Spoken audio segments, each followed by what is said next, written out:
Dear viewers, I hope you will support us with a simple subscription to our channel. Also like, share, and comment. And tell me from where you are watching this video. While my grandfather clung to life in the ICU, I discovered the cruelest betrayal. My parents had emptied my account of $990,000. The very money I had saved for years to cover his surgery. My sister, Emily, sneered, her smirk dripping with malice as she spat out, "We need that money more than he does." My father, Robert, came next. His voice cold and cutting through the line like sharpened steel. He should just die. And then bang, the front door burst open, shattering the stillness. Marking the exact moment everything around me shifted forever.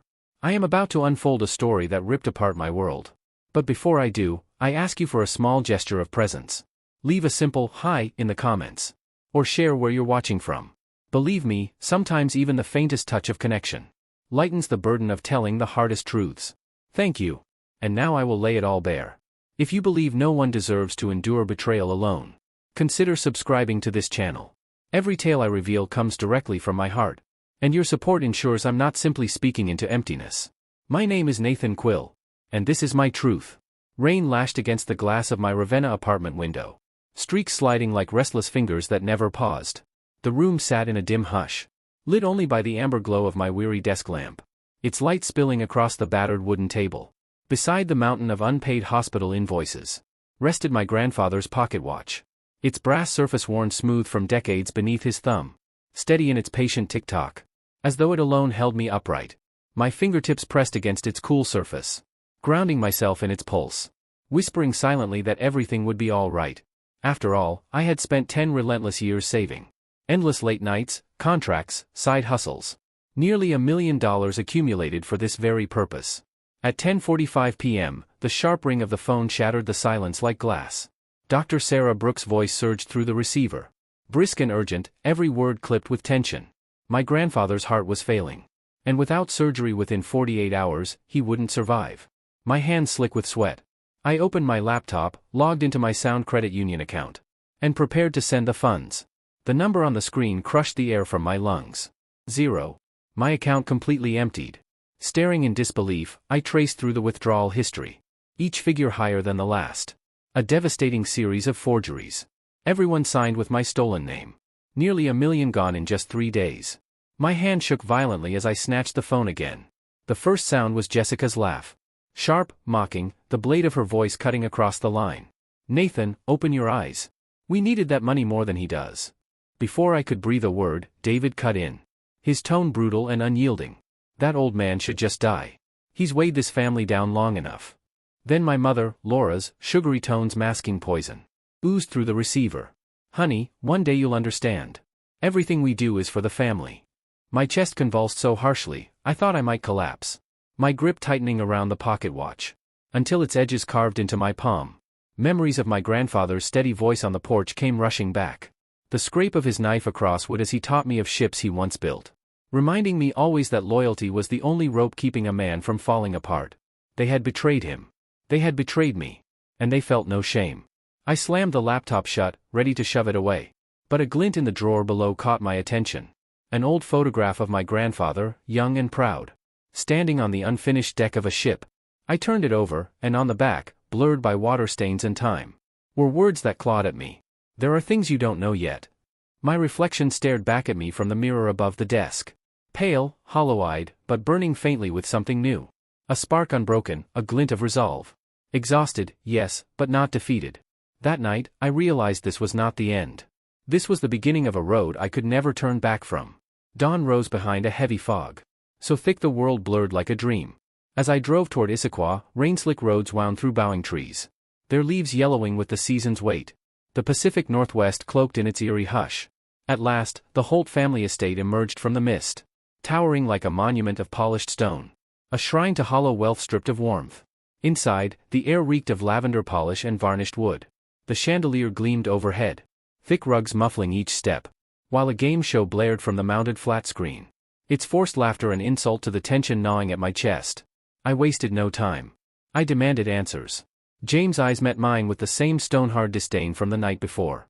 "He should die," he repeated, his jaw rigid. His words cruel, deliberate. "We're not pouring another cent into him. Not anymore." Michelle lounged on the sofa arms folded. Lips twisted into that smug smirk, savoring her victory. Before I even knew the rules of the battle. "You've always been too sentimental, Nathan. Always." And then Susan swept in with a tray of tea. Her voice honeyed, her demeanor so falsely serene. "Let's not make this ugly. We are family. We share everything." My throat burned. The words stuck. But then my eyes locked on something that gutted me. A painting on the wall. One of my grandfather's, a ship he had painted himself. Once displayed with pride, now hung crooked and neglected. Like his memory no longer mattered. My chest hollowed out, fury and grief knotting together. Then 3 sharp knocks cut through the house. Echoing like a verdict. The heavy front door swung open with a jolt. That rattled every glass vase in the entryway. A tall man stepped inside, his long coat dripping with rain. His name was Benjamin Kane. Without a word, he dropped a thick sealed envelope on the marble table. Thomas snatched it, tore it open, and froze. Margaret's face drained of color. Emily stiffened. Inside was an official summons. A notice of investigation into the fraudulent withdrawals from Sound Credit Union. Ice filled the room. Charles sputtered with rage. Helen stammered. Jessica cursed under her breath. But Benjamin, calm and steady, turned to leave. And just before the door closed behind him, he leaned toward me. His voice dropped into a whisper meant only for me. A murmur threading into my ear. "Look into the withdrawal records. That's where you'll uncover what they've hidden." When I lifted the envelope again, a faint but familiar scent lingered on the paper. Coffee, strong, earthy. The exact aroma that used to fill the air of the small cafe in Fremont, where my grandfather often took me. It steadied me, grounding me in memory. A reminder that even in this cold mausoleum of glass and wealth, his presence still lived with me. I slipped out of that house quietly, leaving behind glittering chandeliers and suffocating falsehoods. The night air outside bit cold against my skin, but it felt sharper, clearer, as if it cut away the haze. My hands stayed clenched around the papers, my mind spinning. Yet, for the first time since the call the previous night, a thought pierced through the fog. There was still a trail, and I intended to follow it, no matter the cost. Rain wrapped around Bellevue when I stepped through the doors of Sound Credit Union. The polished glass reflected the gray sky at my back, and the smell of freshly scrubbed floors rushed up as soon as I crossed the threshold. Rachel Carter, the branch manager, met me with a stiff, guarded expression, and ushered me into a secluded security room, locked behind 2 heavy doors. Inside, the silence pressed in, broken only by the soft hum of surveillance equipment. Cameras blinking steadily in the corners. Rachel called up a file on her monitor, then turned the screen toward me. Grainy footage began to roll, clear enough to make my stomach twist. There they were, William in his pressed suit, Sophie in her sharp tailored jacket, both sitting across from a teller, signing documents with my name scrolled across them. Their movements were deliberate, but too rigid. That stiffness betraying the fraud behind the act. When the zoom revealed the forged signature, it stared back at me. Sharp, lifeless, nothing like my own. I remembered my grandfather's hand guiding mine when I was young, teaching me to let ink breathe, to let a signature live. This forgery was none of that. It was a mask stretched over truth. Ellen leaned back, her breath shaky. "I had suspicions," she admitted in a low voice. "But I didn't have the authority to block the transactions." Everything looked legitimate on the surface. I was still frozen in disbelief when a faint scrape across the desk pulled my focus. Daniel Vance, a younger employee I had barely noticed before, slid a folded slip of paper toward me without lifting his eyes. In neat writing, it read, "Check the safe deposit box." My pulse jumped.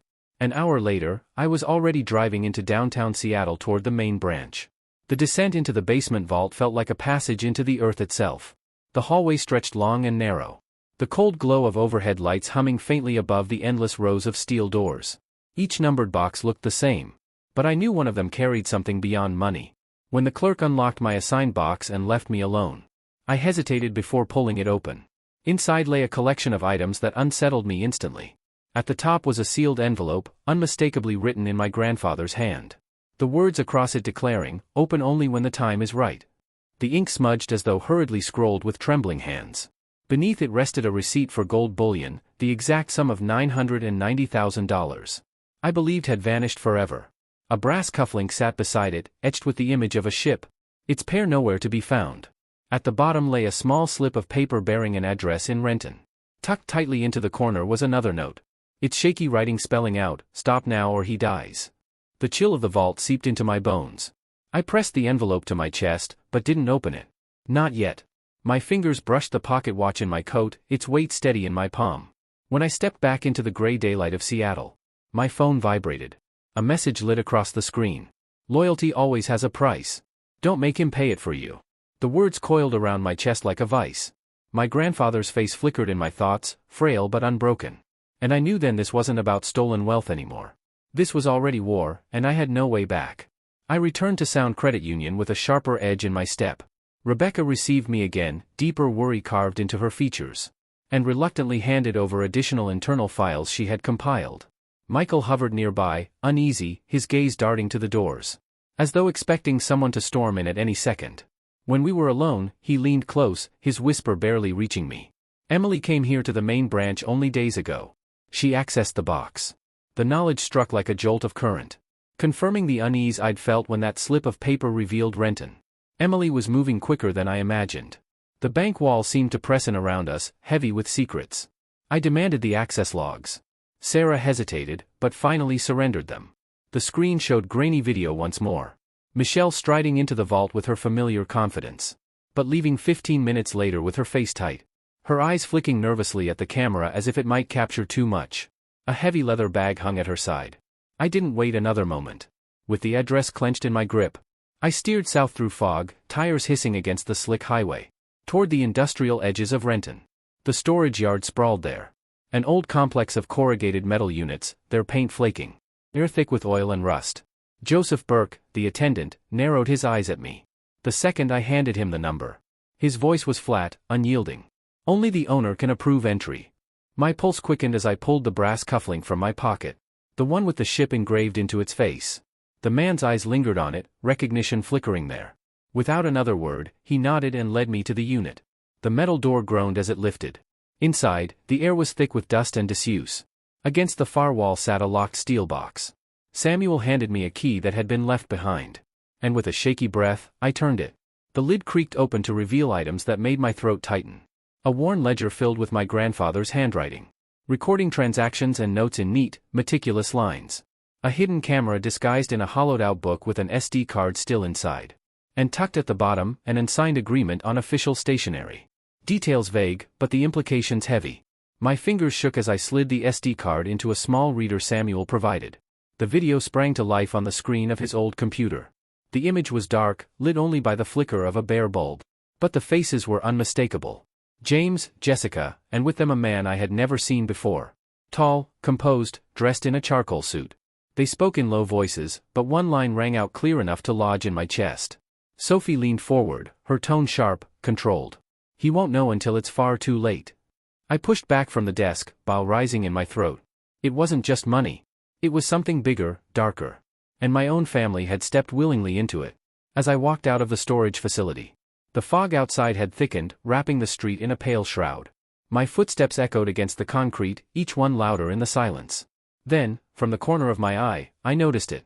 A black car idling just beyond the fence. Headlights dimmed. The engine rumbled once, then the car pulled away into the mist. As if it had been waiting only for me to see it. The weight of what I carried pressed down heavier than ever. They were watching, and I had only just begun to uncover how deep this betrayal ran. The cafe in Fremont had always been my refuge. Its walls smelled of roasted beans and old wood. The kind of scent that carried me straight back to mornings with my grandfather. When he'd sit across from me with his black coffee and tell me stories about the sea. That memory was the only thing that made me feel anchored. And right now, I needed an anchor more than anything. I sat in the corner with my hands wrapped around a mug, letting the steam rise into my face as if it could clear the fog in my head. It was there that Anna Reed found me. She was a nurse at Swedish Medical, one of the few people I had learned to trust. Her eyes darted around the room before she slid into the chair across from me. Victor Creed has been in and out of the ICU at hours that don't make sense, she whispered. He isn't assigned to your grandfather, but he's always there. And he's never alone. I frowned, waiting for her to go on. She pulled a flash drive from her pocket and passed it to me. Security footage. Watch it yourself. I loaded it onto my laptop. The grainy video showed Victor and another nurse, Olivia Kessler, pushing carts down the corridor. Each time, a large white cooler was in Olivia's hands. I froze the frame and reached for my phone to snap a picture. But the second the photo saved, the screen blinked black. One by one, my images disappeared. Files erased as if invisible hands were sweeping through my device. I stared at Anna. She looked pale. You can't trust everyone in that hospital, she said. Some of them are hiding something so dark it makes my stomach turn. Before I could answer, my phone buzzed again. A message glowed on the cracked screen. Stay away from ICU or he'll be next. The words stabbed through me. My grandfather's fragile face filled my mind. The oxygen tubes, the beep of the monitors. I gripped the pocket watch in my jacket pocket until my knuckles whitened. Later that day, I got a call from someone I had never expected. Ethan Locke, a private investigator known for digging where no one else dared. He had been watching this network for years. He told me he knew about the organ trafficking. Whispered about in Seattle, the shipments that went unaccounted for. The patients who disappeared quietly. When I mentioned Victor's name, there was silence on the line. Then Ethan spoke firmly. He's one of the keys.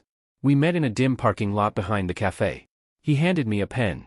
Cameras inside, he said. Record everything you can, but be careful. Once they know you're in their way, they won't hesitate.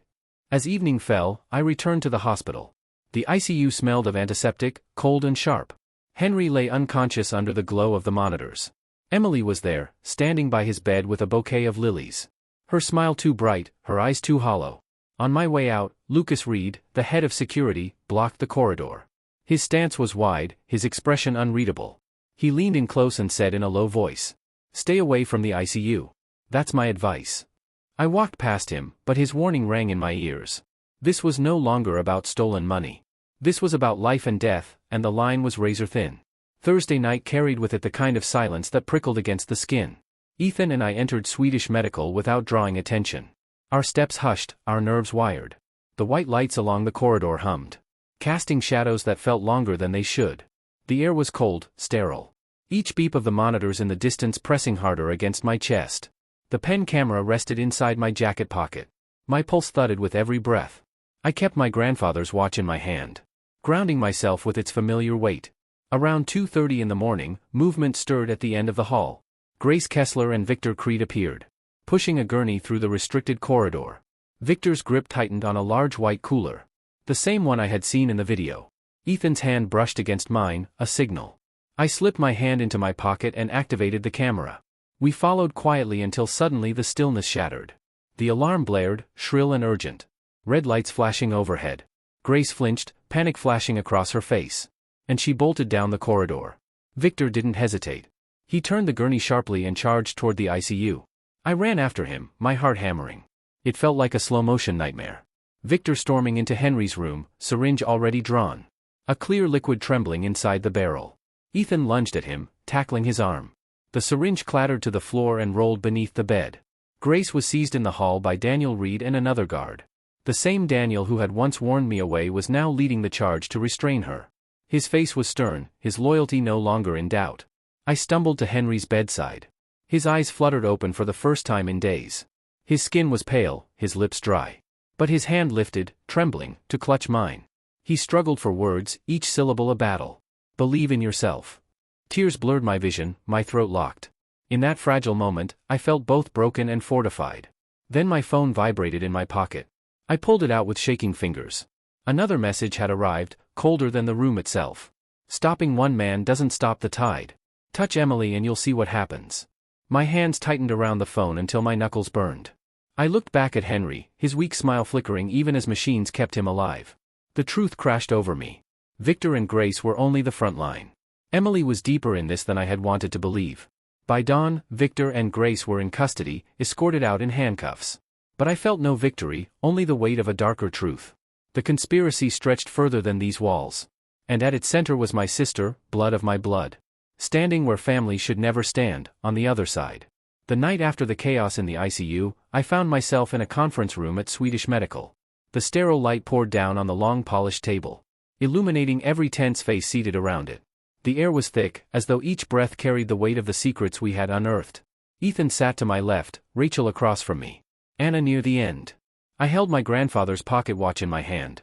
Its steady weight reminding me to stay anchored, to stay unshaken. Henry was recovering upstairs, his life still fragile. And everything I did here would determine whether he had a future at all. Ethan pulled the pen from his jacket pocket and connected it to the projection system. The screen flared to life. The video rolled in silence, grainy, but damning. There were Victor and Grace pushing the gurney under the harsh white hospital lights. The cooler clutched in Victor's grip. Then came the image of him pulling the syringe, stepping toward my grandfather's bed.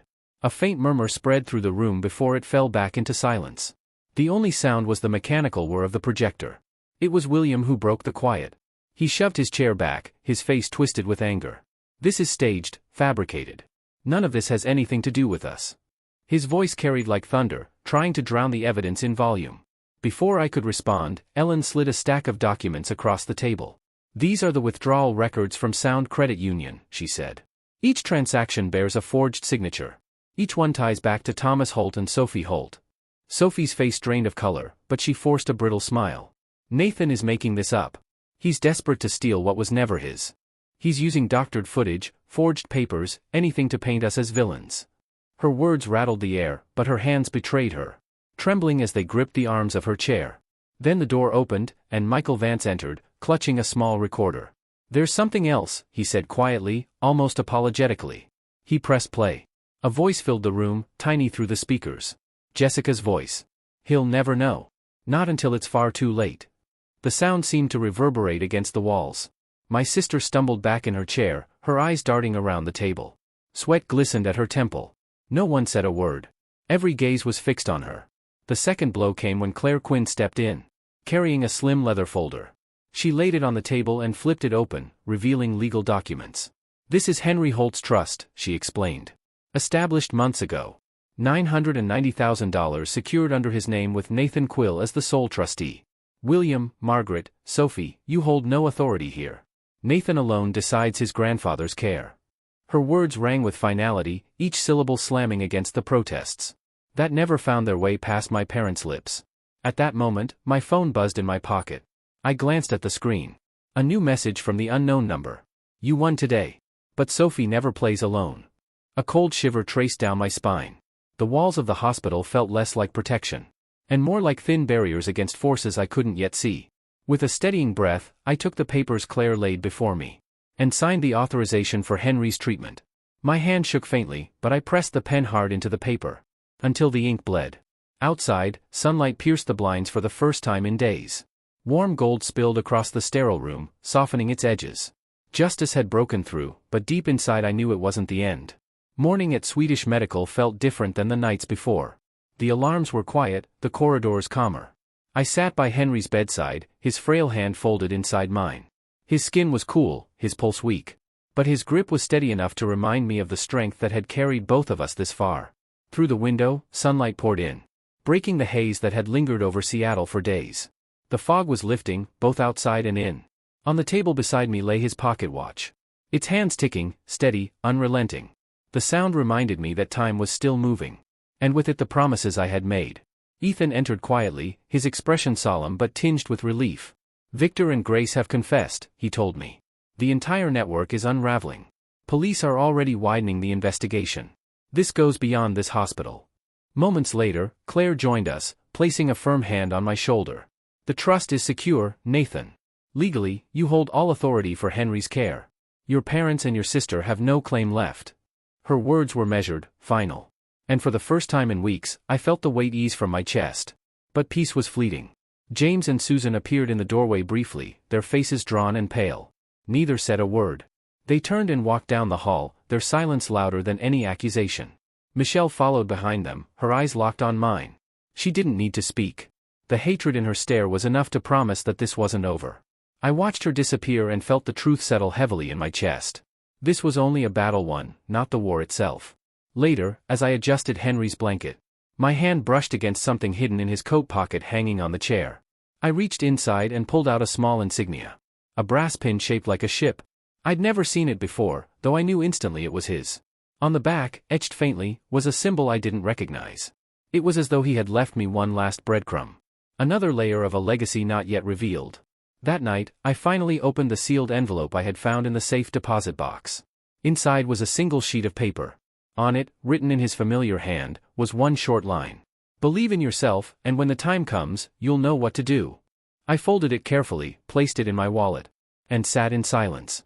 It wasn't money, wasn't instructions, wasn't a map. It was a charge, a command, a promise to continue what he had lived by. Loyalty, truth, and the strength to confront betrayal.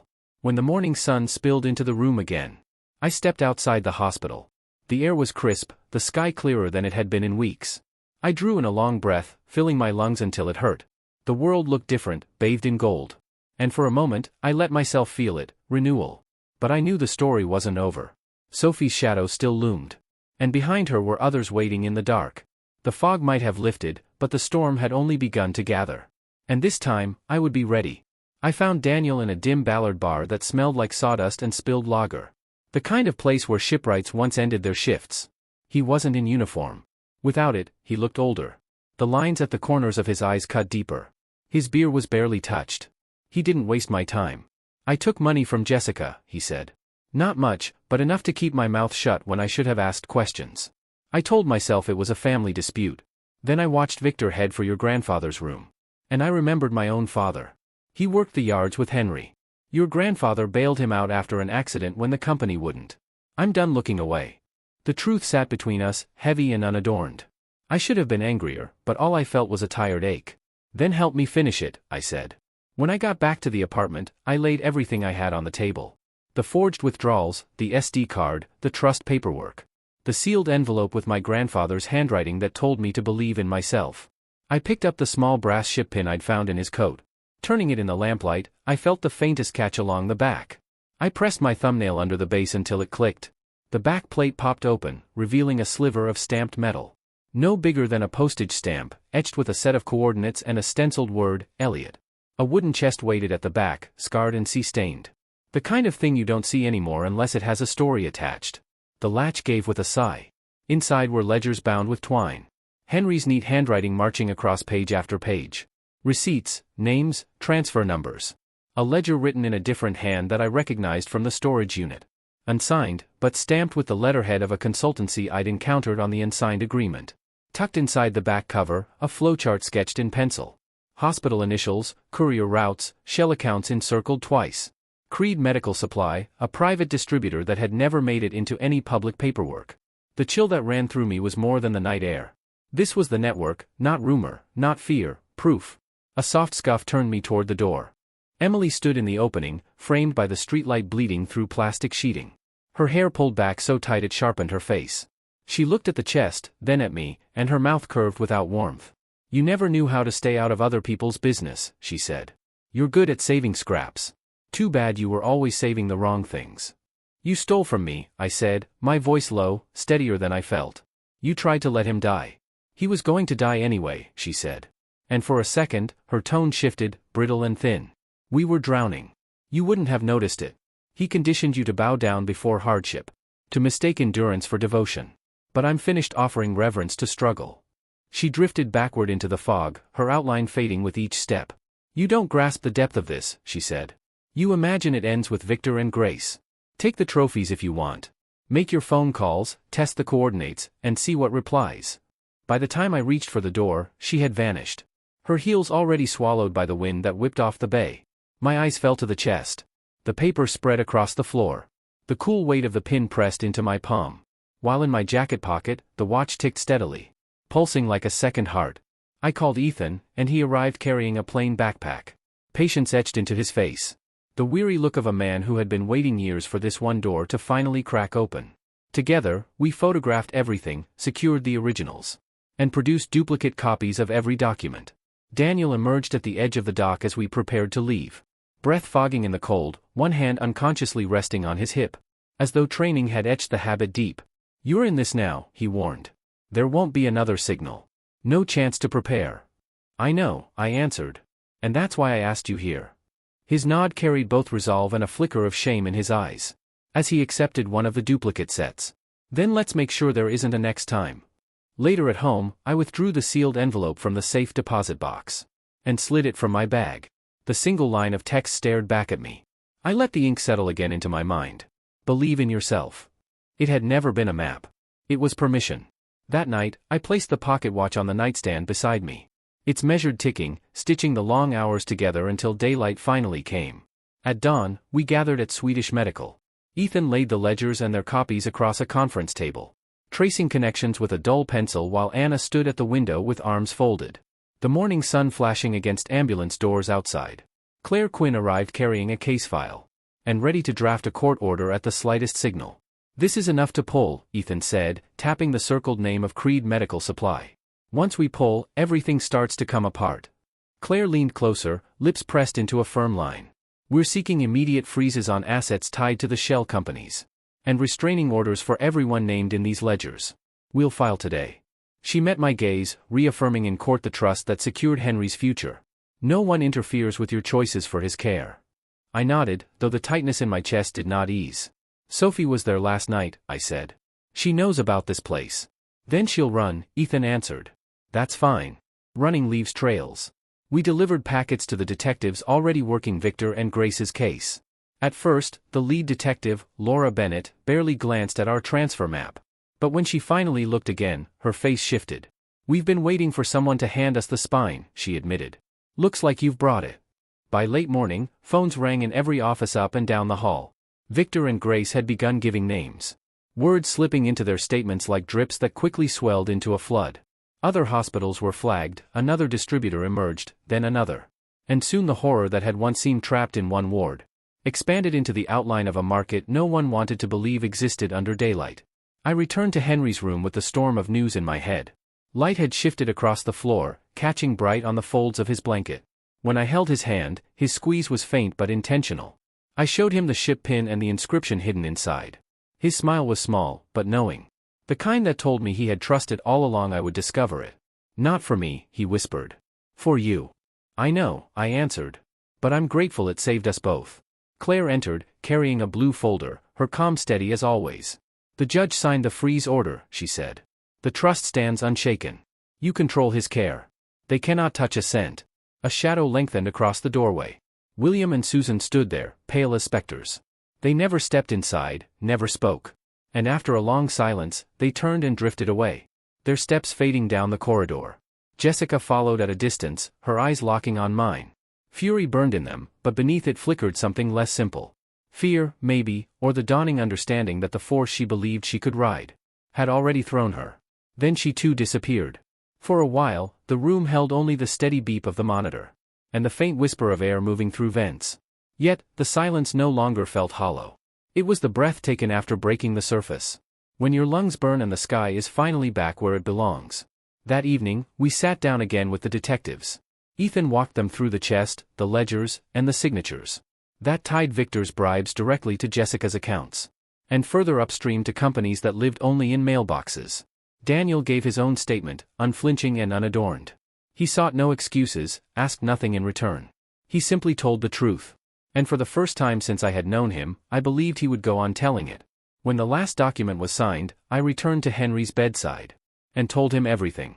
He listened with his eyes closed, the lines around his mouth softened by the trace of pride. In that moment, I understood the legacy he had intended to leave me. It had never been the money. It was the patience, the persistence. The work that doesn't glitter, but endures.